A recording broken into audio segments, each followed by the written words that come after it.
want to talk about today. I didn't prepare a slideshow intentionally because this is something that I've been learning for a little while, but my biggest thing is how to articulate it and the importance of it, and just how as I've learned more about it, it has tied into every aspect of life. So it's something that I really, really want to touch on, but I'm still learning. And so I spent most of this week, rather than actually preparing the message, trying to learn more about it, learn how to articulate this. And so it's a journey I'm hoping that we can kind of all take together. And I really want to hear what part of this touches you guys and your feedback, because that will help me know how to continue to unravel this. But it started with the idea of, we tend to live life a lot through this aspect of toil, the busyness, versus, as I kind of was putting it, toil versus simplicity. It can be things like toil versus just, being in rest. You can use a lot of different words for this. But I was identifying that I had gone through a season where he was teaching me a lot about rest and doing meditation through that to help bring me into that place of rest and feeling the benefits of that. But as life continued, certain things just kind of got busy. That busyness has a way of sneaking up on you. And things that you knew were so important to continue to do, you suddenly look back and you're like, well, gosh, where did I let that practice slip away? And man, no wonder I feel like this. So I was starting to identify that I was feeling really worn out, really stressed, becoming more reactionary, and just feeling like I could never get enough done in a day. I would get to the end of the day, like practically feeling like I was just out of breath. And I'm like, well, I didn't even, I didn't run or anything like that. But man, I feel so out of breath just trying to go as fast as I can to get as much as I can done in the day. This does not feel good, Lord. But yet to say, okay, but then you just need to stop doing some of that stuff, didn't make sense either, because then it's like, but then there's going to be consequences because I'm going to fall more behind and these things are going to pile up. So I'm trying to stay at this pace to somewhat, just stay on top of things. And he brought me back to a while back, the first time that he was identifying this.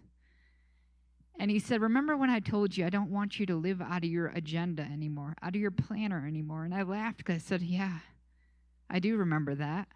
I remember that season. I remember learning that. I remember that it wasn't so much about the writing things in the journal, but it was the focus on making that to-do list be what made me feel like I felt good at the end of the day. I got those things done. And he was trying to teach me that it's, to change the heart mindset. And I was starting to, in that time, create more space for the relationship in what I was doing. I might still be doing those things, but the focus wasn't about, okay, if I can just get this thing done by this time, or, yeah, I'm feeling pretty good because I'm getting this done faster than I thought I could. It was about doing it with him, or doing it in relationship, or maybe just pausing and enjoying the beauty around in the process. And so in that, I was starting to realize something was happening where it didn't even matter as much how much was getting done on that. There was rest that was coming into the lifestyle and the rhythm, and yet somehow I never felt like I was falling behind either. Like there was a piece like, well, I'll get to it when I get to it. Or maybe he would do something where that just didn't matter anymore. It suddenly disappeared off my plate. Like just stuff started shifting, but it had to come from a place of letting it go and changing my focus. So as he's reminding me of that, like, yeah, remember that.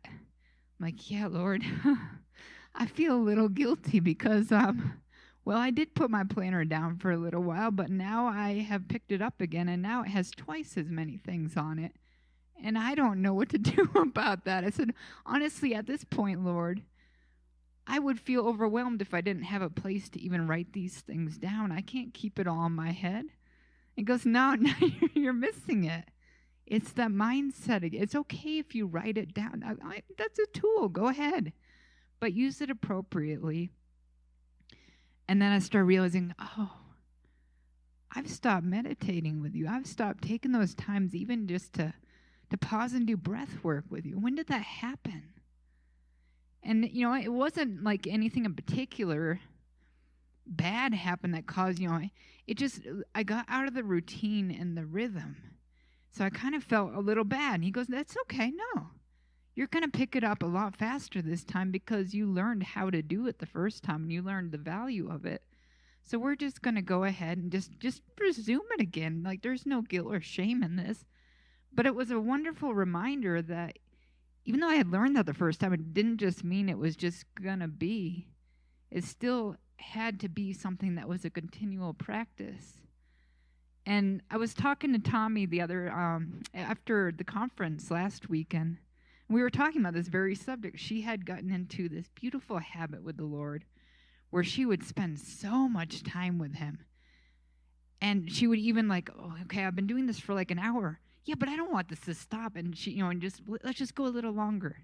And as she's talking about this, you can just see the joy that she would get from those experiences. And she goes, yeah, I've been feeling a little guilty that I've let busyness choke that out. And so it was just kind of really cool to relate and really, okay, this is a common thing that happens. Like, even somebody like her where I'm like, that's just beautiful hearing that she had that and that she spends so much time there. She has wells of wisdom because of that. But even she recognized, and she was picking up some things in the conference that was about wonder, where it's like, okay, you've mentioned this a couple times, Lord. Like, I'm taking note now. So I did that same where I'm like, okay, this is something I need to teach on, Lord, because this is something I need to take in deeper. Because I can't live from this place of toil anymore. And what is really cool, too, and I was reminded of this with Tommy, is that there's something that happens with time. When you shift out of that place of toil, living into a place of, for reference sake, I'm going to call it like the life of simplicity. It's the meditation, the time of contemplation with the Lord. It's learning to be in that rest and that peace. But it does not mean that you're doing any less necessarily. You're just doing what he puts on your heart to do, but you're doing it from a different mindset. So, but in that life of simplicity, time doesn't have the same control. And she was expressing that too. Like, you're able to tap into these realms that already exist outside of this present, pull them into the present, and do things that are completely miraculous because you're living under that mindset, that simplicity. So things multiply. Time your time is underneath you. It's not above you. And so it's like, but you can't, this is the tricky part. You can't go, okay, I'm looking at your agenda. All right, I'm going to shift into that simplicity, mindset so I can get all these things done. Time's going to expand. No. Then you're not able to actually shift in. It's still about the toil. It's about the striving. So there's a learning to be able to let it go, and it's so hard. So as I was kind of thinking about this and diving into this, the Lord brought this different aspect that really opened it up for me. So I was spending some time pulling up people on YouTube to just learn about this. Like, hey, actually asked chat, I was like, who out there has a really good teaching about the idea of life under toil versus life of meditation and contemplation, life with the Lord, life of this peace and rest, and time expanding. And so I just kind of put these different things like that in there, and it brought me to a couple of different teachers. I only really had time to listen to one guy because it was an hour and a half, and here I go again putting the time limit on it, but I did only listen to one. At first, I will listen to the others because I was reading the summary of what chat was saying. Because tell me more about wow, I like what they're teaching. So this one guy, he's a priest, and his name is Robert Rohr, and I hope I'm saying, you know about him? Yeah, I mean, gosh, is it what? Robert Rohr. I had never heard his stuff. It was so perfect for what I needed at that time. It helped me understand the aspects and give words to essentially speaking to our identity. So we can't even address the life under toil and life under simplicity unless we're able to actually address the root of that and where that comes from, and that's knowing our identity.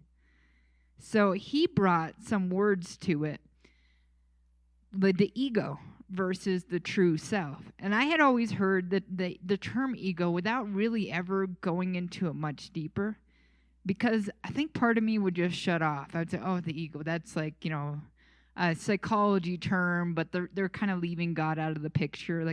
So I never really actually took the time to really go into what that was. But as Robert Rohr brought that up, I was like, well, wait a second. Bill Vanderbush brought up the term ego during the conference. Okay, I'm listening, Lord. That's interesting.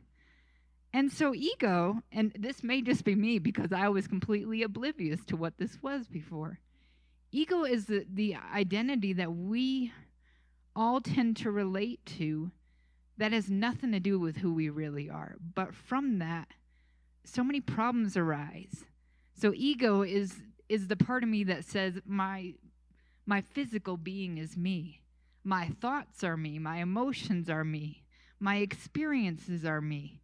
It's all about me. I'm at the center of everything, and everything is how I relate to how everything affects me.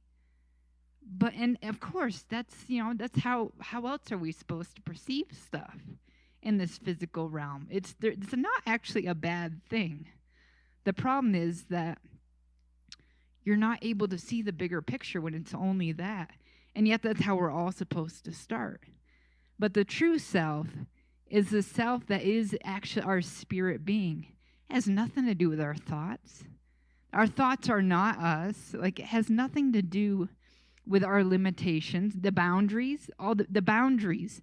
There are no boundaries in the spirit self, but the ego has this big, tough boundary around it that anything that happens in this world, in this life, it has to bounce off of that, and we determine how we're going to react to that. And there's a lot of defensiveness that comes from that. But man, the spirit self, our true self, cannot be offended. It doesn't identify with anything of this world. It identifies only with the love of the Father, only with knowing that it is spirit, it is life, it is love, and it is bigger than any of that other stuff, and that we're all included in that. So all these hurts and these pains don't affect that true self. That true self is always living out of that place of simplicity, always out of that place of continual communion with the Lord. Ego says, I'm separate from God and I got to figure out how to get to him. True self says, no, I have always been there. So as a result, nothing bothers me and I'm always at peace and at rest. And what is so cool is that no matter what we tell ourselves in this life experience, we are that true self. We are that spirit self. And that is what is so beautiful and so powerful. All the hurt, all the pain, everything that we internalize, every life experience, everything that's unfair, that's unworthy, that I feel like I got the short end of the stick. None of that is us. We all get to actually be the true self, that spirit. And so from that place, it's there's total freedom. There's total freedom and total rest, and you're tapping into continually the abundance. There is no lack. You're never living in any place of lack because there's the abundance. Yeah, please. Yeah, you were talking about ego, and something that David Stevens helped me to deal with was ego. And not denying ego, but seeing ego as that little boy that was trying to keep me protected, that was safeguarding, that was trying to keep me alive. And he helped me to see a lot of the negative things in my life as things that were trying to keep me alive, even in the wrong way, and through the spirit self, the real self that you're talking about, address that ego, that little boy named ego, and all of those other things, and saying to them, this is what you were trying to do. This is what you were trying to be. Yeah, I love that. It's absolutely true. There is nothing bad. The ego is not an evil thing. It is not a bad thing. It's not a broken thing. It's just a beautiful process that we get to work through. But there's got to be that awareness that it even exists and that it actually isn't really us for this process to start. But yeah, it's like a sense of that spirit self swallowing up the ego and going on the outside, the spirit coming to the outside of it.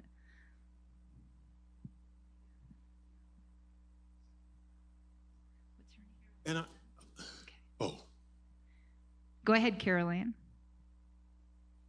I can really relate, but like the gentleman was saying, I'm sorry, I'm brand new here, so I don't know everybody's, I don't know your name yet, but that I've been learning these parts of me for a few years, and I used to try to just the ego is wrong and the spirit is right. I just got to live in the spirit. And I was denying a created part of myself that God speaks to me through, because my ego is my will, my thoughts, and my emotions. And God is restoring, has redeemed those. And it's an integration of my ego and my true self, the spirit self that's seated in the heavenlies. But I'm in a physical self with a created ego at the same time, and I'm not sure, when this body's done, if the ego will stay behind and just the spirit will soar. I'm not sure. I don't know. But I'm learning to integrate and bring that ego, and like all the survivor traits that my ego had to believed that would help protect me when I wasn't protected as a young child. Those aren't necessary and anymore, but they have a memory with them. They have an experience with them that God is restoring and redeeming those experiences. So I guess I'm open to the integration and the celebration of my ego as oneness and in union through my spirit and my whole body with Christ.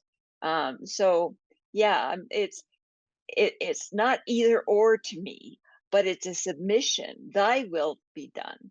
What is thy will? Let me align my ego with trust and surrender, rather than saying, you're keeping me from my true self. No, I'm being invited into my true self, ego and all, if that makes sense. That's how it's been unfolded to me in the last few months. Yeah, I totally agree with that. That's the Lord's heart. That's how it works. He's never identified this is, well, we tend to we've twisted it a little bit and say this is good, this is bad. But no, he's like, no, I created you to be this way. And it's about it's about that wholeness, bringing it all together. The spirit in its proper place, wrapping around on the outside to protect the ego from, and this is still I'm working it out. It's like, protect it from what? Where, I was asking the Lord during worship, where did this idea of the ego first even arise? Did Adam and Eve have it in the very beginning? No, there we go. And, I'm like, I think it was always, it's one thing that came up as I'm going through this stuff, I thought it flipped some stuff, was what if Jesus didn't come into this world and put on a human form because he wanted to teach us to go from where we're at right now to get into the spirit? He goes, no, actually, it was simply to teach us how to have a human experience. We are a spirit having a human experience, and he wanted to teach us and show us how to be able to do that and have that. So he took on a human form with the ego and everything to say, no, let me show you how to do this. It's okay. It's safe. It's gonna be a beautiful journey. It's okay. It's all part of it. Yeah, and I brought that up because we reject those aspects of it. And we can't do that because that's a part of unforgiveness. We're not forgiving an aspect of ourselves. And Mel Gibson calls it hugging the cactus. Hugging the cactus. We have to learn to be gentle and hug that cactus. I like that. I also just want to say, I think you were referring to Richard Rohr. Yeah, yeah. You guys have come a good man. It's like there's wells of wisdom that I'm like, oh, I've never heard of this guy.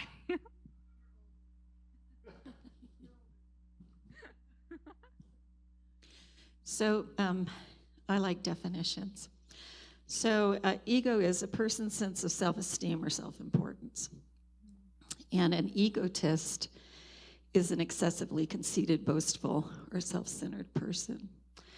And egotistical means you really like that stuff coming your way. But way back many decades, we were taught in the church to kill your ego. Like literally, ego is terrible. Your heart is desperately wicked. Your ego, get rid of it. Just, submit, suppress. Die to self, right? Die to self. All of us who are in our 60s and 70s are all nodding here. And, but one of the things that, when I went back to the definition, I thought, gosh, Lord, it's our sense of self-esteem or our self-importance. And the reality is we are esteemed by the Lord. We are important to the Lord. I mean, he literally came to earth, incarnate, lived a life, fully God, fully man, died on the cross, descended, came up, did all his stuff in between for us. You don't do that for something that is not worthy, right? So we're told we're not worthy, but we are worthy. We are to be esteemed. We are to be important. And I like what you're saying, but I can, when you start talking about ego, I'm not kidding. I like flashbacked 40 years, back in my 30s going, no, the ego, kill it. No, we don't kill our ego. One, we can't. But two, our self-esteem, our self-importance comes because of Jesus and all that he accomplished. And he didn't come necessarily for anything but to just bring us back into relationship with him. And so we don't have to crush anything inside of us except the things that he says crush. So take that, people. I know. I have to admit, the term ego, I'm like, I don't know. Should I could turn, but it is, I think there's an aspect of trying to address all these different terms and how people have kept coming back to some of these similar ideas, but using different terms. So as I'm trying to learn how to articulate and express this to different people, it's like there are, that's what that meant. That's what that is. It could also be said that that's our false self. But yeah, it is, because it did for me too. It elicits a certain feeling, that's not a good thing. But yeah, so it was really interesting. I think I'm going to kind of refer to some of my notes here, but please feel free at any point, anything more that you guys have to say. Yeah, let's see. I have very scattered notes because it's like I could go in so many directions. Go ahead, Ronnie. So before you dive into the next thing, the concept of saying no, Lord, is weird, because if he's Lord, you're not going to say no. But so when there's a part of you that wants to say no, that's the part I think that needs to die when you're dealing with you and God. If it's just religion and fake stuff that we've all maybe had to weed through, you can say no to all that. But when you are working with God on something and you sense he's wanting you to do something a certain way and you aren't wanting to do it, that's an area for you to work with God on. And the best part is that I've learned only within the last few years is that God is interested in me changing as well in that area. And therefore he will help me change.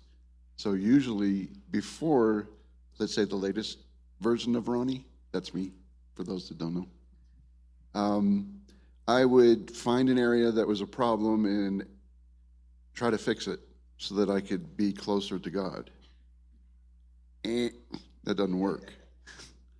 So if I find an area that's a problem, I ask God, can you help me fix this? Because he's the one that's bringing it up. He's the one that's going to empower me, and he's the one that's going to make it work. And I just get to agree. Instead of saying no, I can say yes.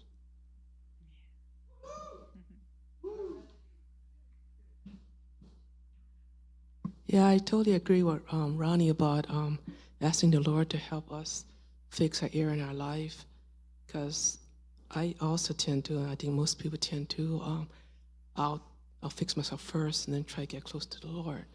And I think that's not a great way to go about it. I won't say wrong because there's many connotations of what wrong means, but I'll just say that's not a good way to go around it. But the reason why I came up here is I want to bring a point about I don't see that killing the ego is a correct way of saying it. It's being transformed by the Lord, the ego. It's like if the flower is a bud, you don't kill it so it can open. You know, you kind of let the sun shine on the bud so it feels the love and the warmth of the sun, and it automatically blossoms of its own free will. And the same with the ego. You know, you don't kill it or force it or torture it so it can be the way you think it should be, but allow the Lord and the light of his love to help transform the ego to be who it really is. And that's the way I see it. Yes, absolutely. Yeah, there's this idea of this life experience that we get to have as a spirit being, learning how to live in this, have this human experience. Is life is meant to be how it is because that is actually what wears, like, think of the ego as this small circle of who you are, versus your true self would be this much larger circle, the spirit self. And the ego has this very, very strong protective barrier around it because it's had to work. If it thinks that it is fully separate from the spirit, it doesn't know who it is and what it is. It has to protect itself. It has to work so hard, and that is exhausting. And life has a way of beating up on us. That's life. But the Lord allows that to happen out of his goodness and his love, because what that does is that wears away the exterior of the ego, because it can't keep putting up with it. Just, life keep battering at it, putting holes in that shell around it until eventually it gets, for a lot of us, what happens is it eventually gets so broken down that it just can't hold up that facade of itself anymore. And at that point, that's when an encounter of the Lord is able to permeate through, and that's where that transformation happens. And that awareness of, oh my goodness, this hasn't even been me all along anyway. I am really a child of God. I really have always been in your love. I've already been made perfect. I am a perfect being because that is my identity. That's where I originated from. And that awareness, and that's where that transformation comes from. It can't happen in that ego state still. And yet it doesn't mean that ego part is bad. Like that's a part of that experience. As interesting as it is, and I think there's still more that I want to learn with the Lord on that one. Why this human experience? But but yeah, so I just thought that, and another thing that this brought up that I thought, to me, this was really healing. The term narcissist, I've never enjoyed that term, and yet it is thrown around a lot. Well, as I'm like learning about this, it suddenly hit me. That's all a narcissist is. It is somebody living in that ego state, as we all do. So I can't look at myself as any different than a narcissist, except for the fact that that poor narcissist, because I pity them. Like, their exterior is so hard because they are trying so hard to protect that little identity of who they are and make the whole world fit into that little view of it. And so as life comes and beats them up like it does for all of us, they just have a way of like they have incredibly hard tactics of using self-defense to just have none of it break through. And, deflecting most of it, having it, portraying this on other people. And so as a result, life is not able to penetrate through that outer barrier. So they're not able to, a lot of people that live in this very strong, built up idea of this ego, they struggle with hearing God's voice. Because those encounters with the Spirit happen when you're able to allow yourself to shift into temporary times of being in the Spirit, temporary encounters in that, and it will look different to different people, so they might not recognize that's what's happening. Like a runner, that repetitive motion, they're getting into this meditative state, and suddenly they have an encounter with the Lord or an encounter with nature. Like it's because they're allowing some of those barriers to just kind of get thinner, and they're going into that other place, and they have these wonderful encounters with the Lord. But they haven't quite realized yet that that's who they are, and they keep bouncing back and forth till one day it happens and everything changes. But there still is this bouncing back and forth. We all do it. And it's almost like it's that awareness allows you to figure out how to, not figure out, that's not the right word. That awareness puts you into that spirit state more and more and more often, because you're like, oh, I know these feelings, anxiety. That's not of you, Lord. Whoops. And you put yourself back in that other place. You have everything under control. I am in your perfect love. Anxiety has no place here. And so, so in that, I was like, oh my goodness, that is all that a narcissist is. It's just simply somebody who has this really thick exterior. And so they are really having a hard time hearing the Lord. They don't have a lot of self-awareness. And that's okay. I'm not stating this as a bad thing either. There's a process, but that self-awareness is what allows you to start to identify that this is a limited view of who I am, this ego, this false self. And that awareness helps open you up to be able to break past that more and more often. But so, I was like, so, wow, Lord, so how come there are so many narcissists, like at least that we throw that term around so often? Is it that we've started to throw it around more? Is it, I think what happened, he brought me back to the idea of toil and simplicity. As you simplify things, when you give yourself this space to go into these times of contemplation with the Lord, these places of meditation, these places of, maybe running because I just want to be with the Father right now. I'm going to go for a run, or I'm going to go hike a mountain and then just experience nature and the beauty. Well, the busyness shuts down those opportunities, or even when we're in those places, it's a task. I'm going to go hike this mountain because I want to check it off my list, get another 14er down. And so as that happens, that mindset, it has built up a world, a society in which we've boxed ourselves in more and more and more into the ego is our identity. My identity is I'm a mom. My identity is I'm a teacher. My identity is I'm a conservative. Like, we put all these labels as our identity to protect that ego. That's all the ego. And so it has built up such a strong exterior. So that was a really interesting thought, as he brought that in, and that really helped me because I've I've had some hard personal encounters in my life with people that would be identified as those narcissists. And I've never liked that because then they'll also say they can never change. But I look at this and I'm like, oh, they can change. It's just that self-awareness, and it's just a little harder, but I can have more patience when I can understand where that's coming from. Go ahead, Shelley. So, I don't think I had a problem with ego. I think the problem with me is this is what the Lord showed me.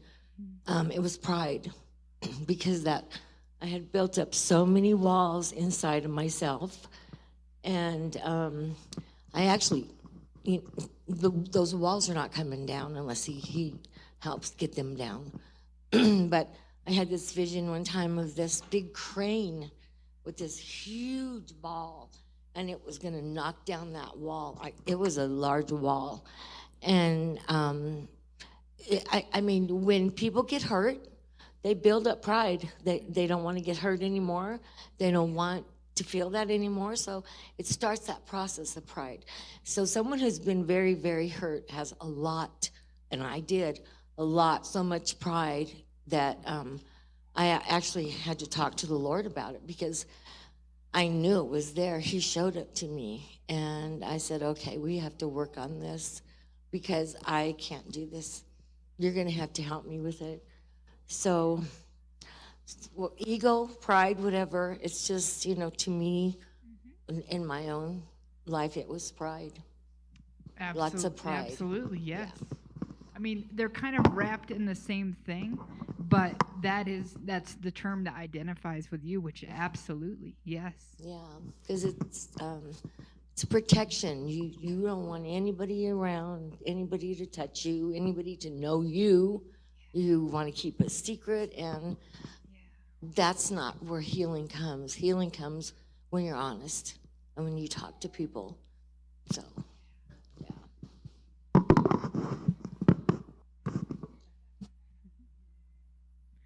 So here's a question for you guys, because so when you're in that place, like the pride, the protection, the ego, just this false identity of yourself that you've taken on as who you really are, what do you think?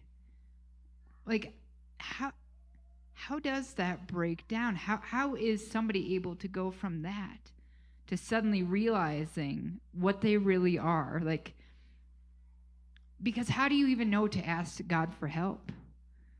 Like when you're in that place. Yeah, I would love to hear what you guys think on that. Are you talking to me or somebody else? Okay. There's somebody at the mic. Donald, yes. I'm not sure who's the person speaking up there, but yes.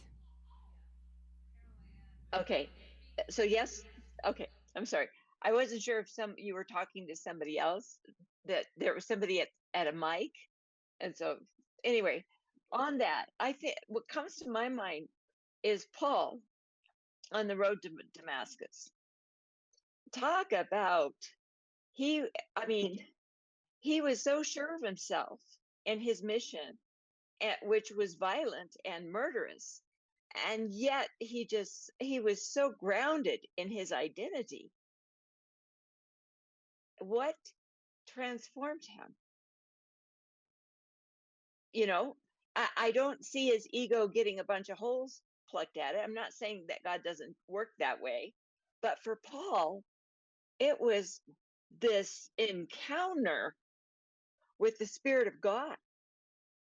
This Ocean, yeah. right. And it was like this revelation of who truth is. And in the light of that, his own misperceptions and understanding of himself and God, that he was an enemy of God rather than a warrior of God. I mean, what a, I mean, that would just crush me. But I'm not sure how much of it I do besides respond when God is showing up and shining at me. So anyway, I just that thought came to mind about Paul. I love that because, yeah, he kind of does it different, uniquely for everyone. Like, I sure wish. I agree with that. There's some people I wish he would just show up and just like that, but he has a different way for everybody, so it's interesting. Yeah, you can go ahead, Okay, and thanks. then Donald, I'll have you go next. Okay. Yeah. Interesting thing was he thought he was for God, but but he really wasn't. But he didn't see that. But it was light of Jesus that helped him realize what was going on.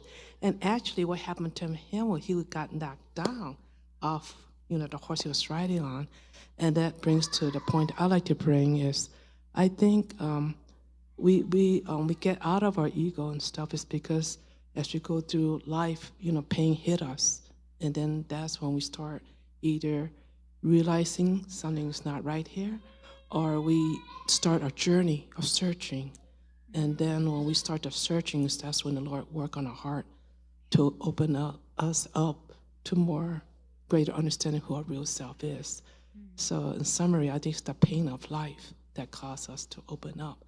It's like a little birdie before it was born, it's inside a shell, an egg. And so we start pecking on the eggshell. It's like the pain of that. Then open up. Then the birdie can see what the world looks like rather than just an eggshell.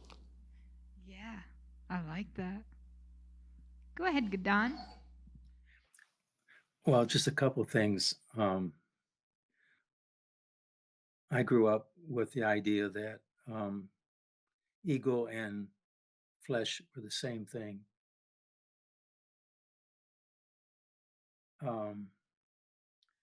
The other aspect of it is that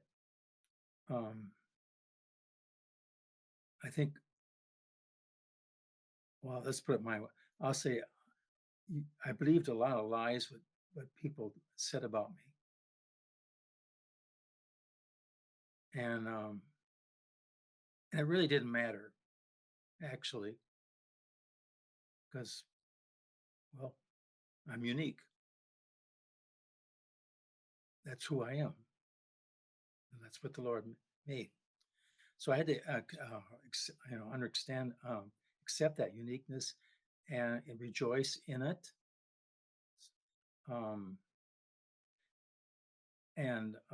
Just one other comment is that with regard to Shelley, I really appreciated her testimony, her sharing the other night. And one of the things she mentioned, and I'm gotten involved in, is CR, Celebrate Recovery. But, just one other comment is that I know how much I'm loved by the Lord. And when you get in your 80s, the agenda sort of goes out the door. you just, well, if I get it done today, that's fine. If I don't, well, there's tomorrow, whatever. But anyway, that's just some rambling remarks that I had to make, or just it's going through my head. But the security for me really is the Lord knows all about me and loves me deeply. Thank you. Thank you.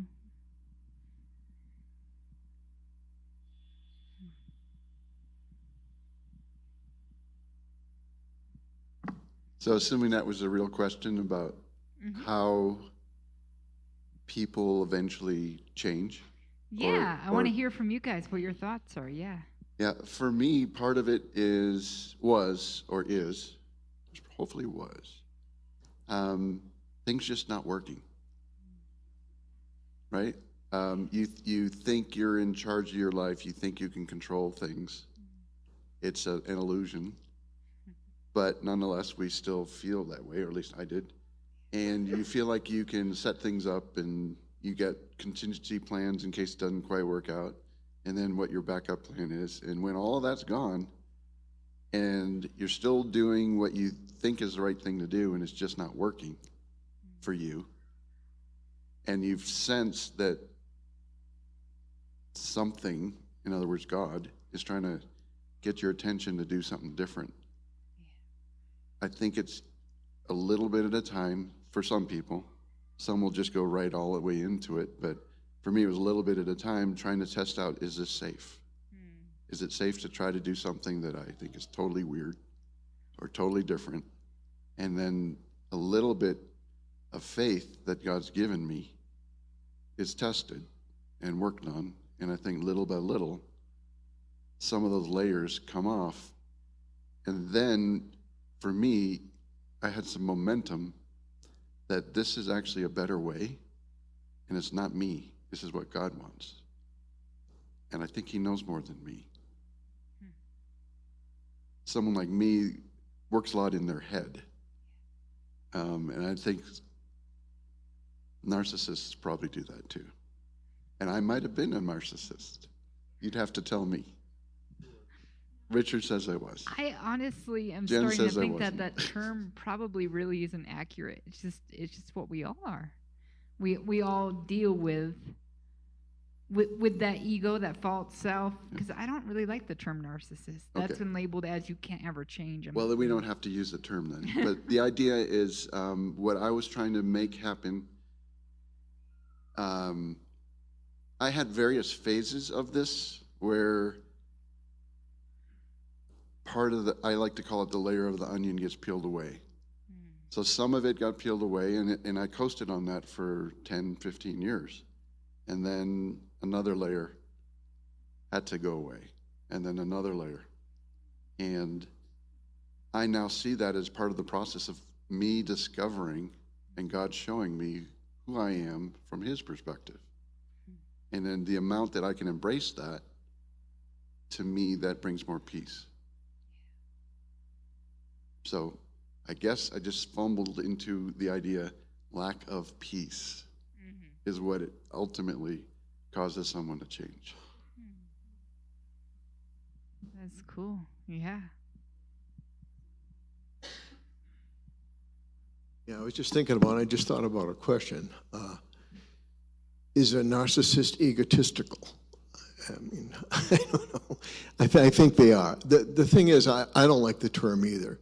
And there's probably times in all of our lives where we may have fell into what that terminology signifies. But I see narcissist comes from two areas: insecurity, or maybe an over-established ego. I think they can come from both ways. If it's from insecurity, sometimes those people could just be quiet and still into themselves. But on the other side, if they have that overactive ego and there's no time for anybody else, then that could be the negative side of a narcissist person. And can they change? Absolutely. I think a lot of it has to do with, first of all, knowing the Lord. You know, if you've got a good relationship with the Lord, it's going to be really hard to be a true narcissist. And the other thing is to give out, to help, and do, action overcomes, So if you're reaching out, you're ministering, you're helping people, and you're not into you, then it's going to be healthy, and you're not going to take on that negative spirit, if you will, of narcissism. That's the way I look at it, and we've all experienced people that are really true on the negative side of narcissist, and it's not fun to be around, I don't know how anybody could have a healthy marriage and be a narcissist, because I wouldn't think that would last very long. That's my thoughts on it. I was just thinking about the two terms because, again, both narcissist and egotistical had real negative connotations as far as I was concerned. Yeah. The way I see it is because even so, you identify two different forms of being narcissistic. Well, even the insecurity part, though, is really, really destructive because it prevents you from not being able to know who you really are. And that robs not only you, but everybody else around you of being able to experience that part of God through you. So they are both bad without ever villainizing the person that is experiencing those things, because it all comes out of them not really knowing who they are. And man, we've all been there. We've all been there. We all struggle on a day-to-day basis when we find ourselves experiencing those really negative emotions. We're pulling ourselves out of our identity in Christ, where that peace and that rest and the abundance and everything we have need of in that moment is. And we put ourselves in a place where it doesn't feel good. But yeah. Any more questions? Yeah? Yeah. Or comments? I have a comment in terms of, like when you say the identity of Christ, and then the ego, and sometimes we think, when you're down on yourself, you say, it's me, I'm the problem, it's me, and then you keep singing it again and again, right? And then sometimes you're a narcissist, but disguised as altruism, the same song says that, right? But from the other side, when God looks at us and says, hey, do you know you're my most beloved? Oh, Daniel, a man greatly beloved, he calls him. Or he says to Gideon and says, he's hiding inside the, the vat. And he tells him, oh, mighty man of valor. Doesn't match, right? But at other times, when David, when he sees this Goliath coming and trying to defy the armies of the living God, he says, hey, who's this fellow? Who's this guy? Who is this guy? I'll go fight him. And everybody says, you got a big ego there, right? So the understanding of knowing when God puts a call in our lives, which is beyond the understanding of the people around you, could be family, sometimes it could be the people closest to you, that could come off as egotistical or narcissistic. When you defy the existing norms, existing structures, or the practices and habits, you're called egoistic or egotistical or narcissistic. But it could be a call from the Holy Spirit put in you to say, hey, you got to break this mold and defy everything else. But when you understand that it is a call, and then when you achieve the success, then everybody will say, oh, I knew that he was close to God. He was praising God in the wilderness, and God prepared him with the lion and the bear. Until then, right? And so I think you mentioned the understanding of identity in Christ is a key to knowing that sometimes it could be labeled egotistical, but once you understand that it is not, but it's just an obedience to the will of God to accomplish a great purpose. I think that for God's children, that is very, very important to keep in mind. And only then you'll be able to accomplish that call in identifying ourselves in line with that call that God has put on our lives. Yeah, you bring up a really good point. That's true. We can, and that's why he tells us never to judge. It's not our place. Because who are we to judge what he spoke to somebody else, calling somebody else out? And yeah, sorry, I will let you go in just 1 second. No, go ahead. So yeah, I think what happens is sometimes that false self in other people can be challenged when they see somebody rise up into their full identity. because they're tapping on stuff that false stuff has no idea how to tap into, that makes no logical sense. The realms of eternal time, miracles. No, I don't know what that's about, but you're just too full of yourself. And it's because they are living out of that false stuff, so they can't identify with or understand that, yeah, that's actually where they are too. That is where we all are. And so that's a good challenge when we kind of feel that stir up inside of us towards somebody else.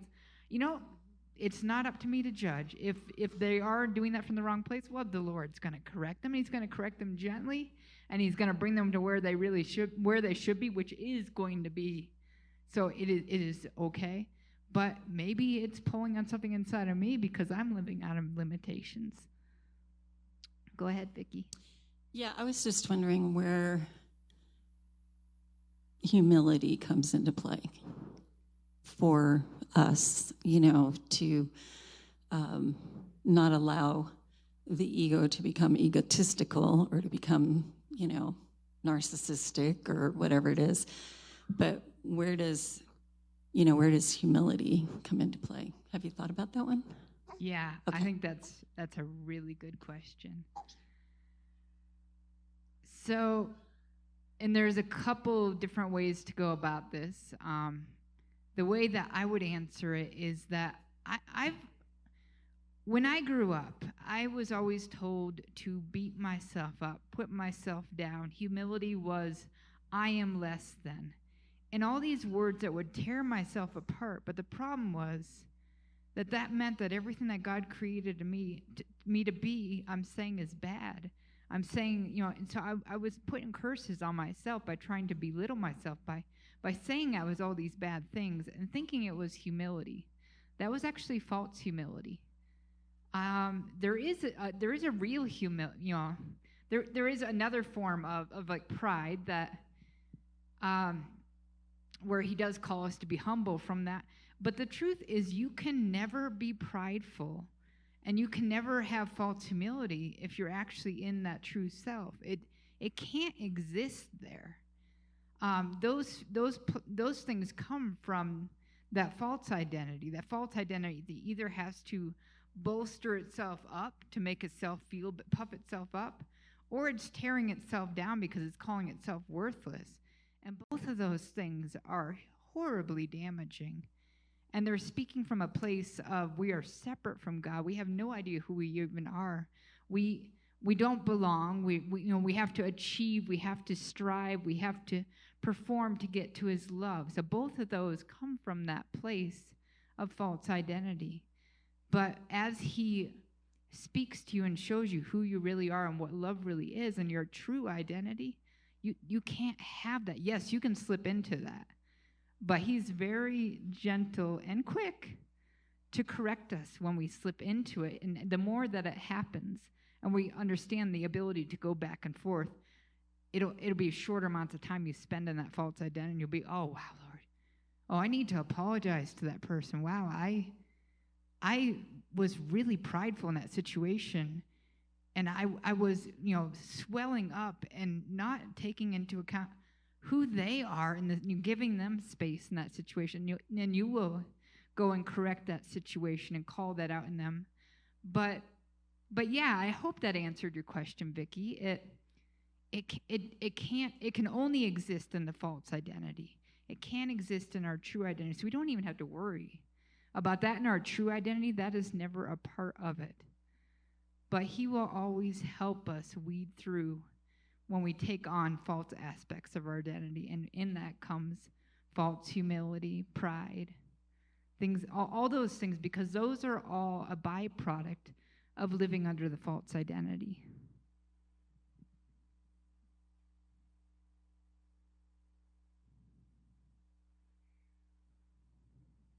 I love this because I haven't been following my notes at all. So go for it. Yes. I just wanted to feel where you guys were in this and how we should dive into this. I would like to add one more thing, I think, which has helped me a lot in terms of that aspect of pride or confidence, could be sometimes mistook for that.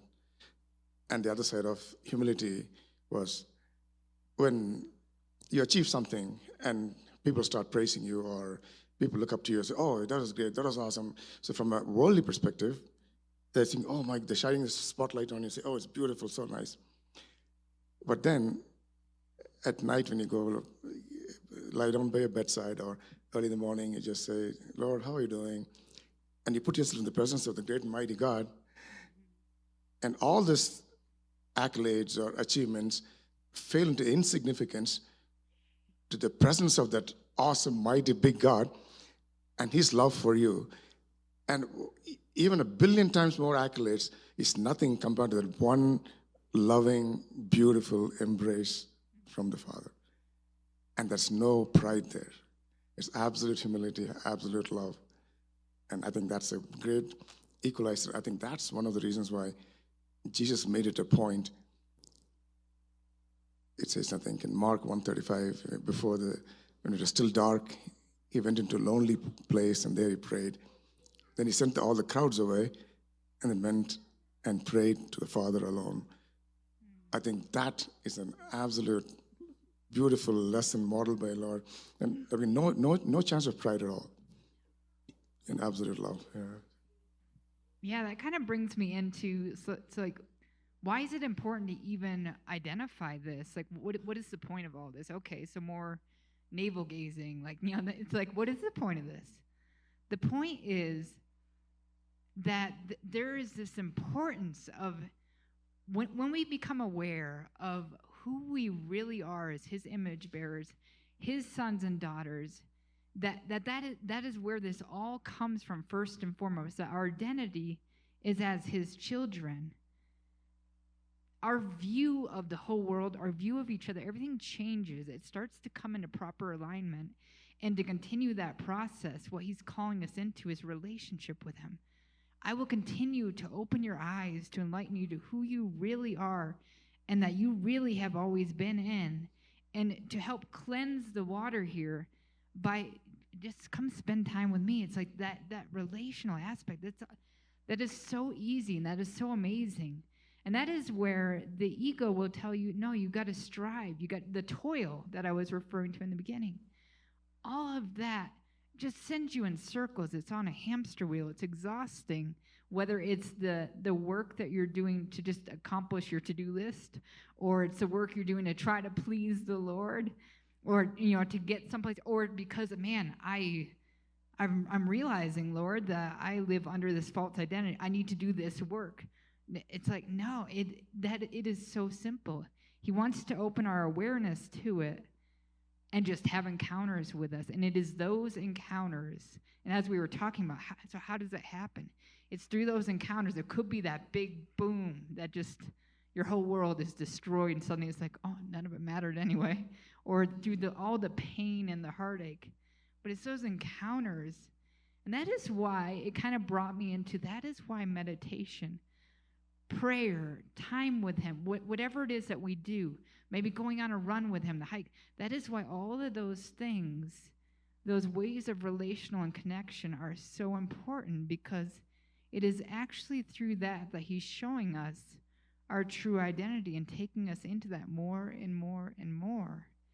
And then from that place, we're living from the place of these realms that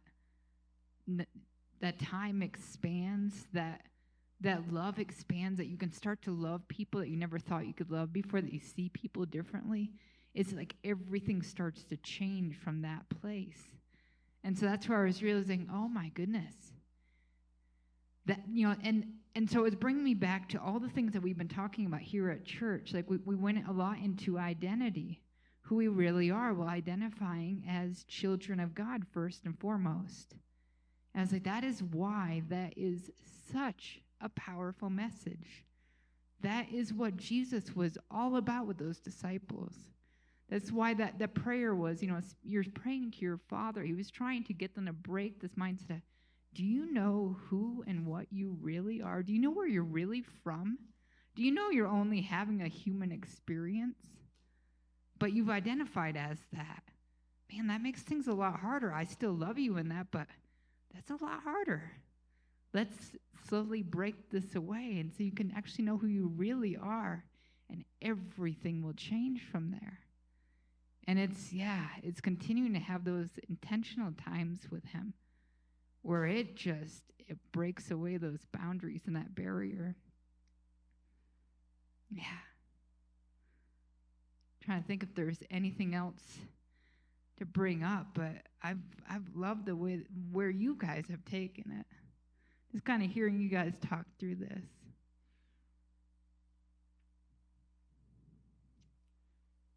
Go ahead, Ronnie. So what I've learned is it's a big journey. And learning as you go along the way and not condemning what you had and being able to look forward to what might be ahead. And there's a teacher some of us know from years back named Dutch Sheets. And he had a great title to a series. I have no idea what the series was about, but the title is awesome. And the title is Becoming Who You Are. Yes. So it's the journey of becoming who you really are. Yes. That's what I think we're all doing. And when we embrace Exactly. that, then wherever you are in the journey, you're good. Doesn't that just it takes a different shift to it, because then there is no toil there is no striving. It's like it's already accomplished. It's already, well, that's what you've been trying to say all along, Lord. Wow. Oh, okay, I get it. Like, and yet he still invites us in the process. Yeah. Paul talks about it so much through a lot of what he talks about. It's like, I'm in the process of, but I already am. Yeah.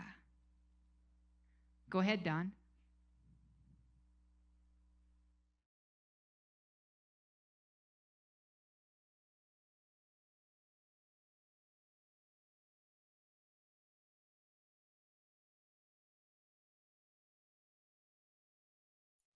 Okay. All right. Just a word of testimony. I never knew what ascensions were until maybe a year now. And during the ascensions, Tim always reminds us or talks about, that's what I'm with Tim, and about what Peter said about us as being priests and kings. And this week, and the other thing was, I thought proclamations and declarations, it's, I didn't really fully, I don't know if I fully understand it yet, but a new aspect came this week about, well, what does a king do? What does a queen do? So oh, yeah, they do that. They make proclamations and decrees. And so this week, in our area, and I don't know about you, but in many areas, but in a little town I live in, we're getting that the ash trees are getting taken down because of what's called emerald ash borer or something like that. And I have a beautiful, beautiful ash tree, the only indigenous or whatever, a tree on my property. And there's some people. There was a friend of mine who was in the business of taking down trees, and he was taking down these trees of my neighbors. And I said to him, I said, well, I've heard that there's 2% of the ash trees that are still living. And so under this understanding about proclamations and declarations as to who I am in the Lord as a king or a priest, being reminded of that, I'm talking to this ash tree. talking life to this ash tree. And so he told me, well, we'll see what it's like in the spring. We won't do anything with your ash tree this now. So, but it was, this is sort of a testimony. And I thank Tim for reminding us about what Peter says about us and about this whole area. It's a growing experience for me. So this is just a testimony of who we really are, you know, who we really are. Yeah. Not because of us, but because of what the Lord says who we really are. So I thought I'd just share that. Yeah, Thank you. thank you. Yeah, and it has always been because of him, because we were birthed out of him. It's always been because of him. So like even as we start to recognize our true self, we can't even take any pride in that would once again be reverting to a different state of ourselves. It's in that true state, you're just in awe. You're in awe at that full and complete union with him. And then you look at everybody else and all the rest of creation in awe. And that's all you can do from that state, because everything is perfect and everything is beautiful. And all you want to do is call that out and declare and proclaim, like you're saying. And creation responds to it when you're from that state. Yeah. Thank you. Man, I love this. I'm gonna wrap it up just because of the time. But I hope you guys are okay with continuing in this, because there is so much fun stuff in this. But that was kind of a basis in which to be able to start it, because it is all from our true identity. That is like, man, this like, and so even the idea of that toil and that the toil versus simplifying things, or the simplicity, or just the meditative life. I'm like, it's not even about addressing that. This is an identity issue, Lord. Oh, thank you for reminding me of that. Yes, that's where I need to take this back to. So, but yeah, bless you guys. And I just want to speak over you guys this week that you are able to just spend some time with the Father in whatever state that gives you life. It can be for seconds. It can be for hours. Like, that's what's amazing, because time will multiply in that place. And just ask him to show you who you really are. Ask him to show you something, and it's not even asking him something. It's just being with him, because it's automatically going to come from that place. But yeah, just remembering that. Now, for me, my challenge is when I feel exceptionally busy, that's when I know I need to do it the most. Bless you guys. I love you. And Zoomers, thank you so much. Bless you guys and have a wonderful night. I always forget this, but so we do have giving things to scan on the tables. And for Zoomers as well, like if you have Tithely, that's where we accept donations, either one time or reoccurring as well. But thank you so much.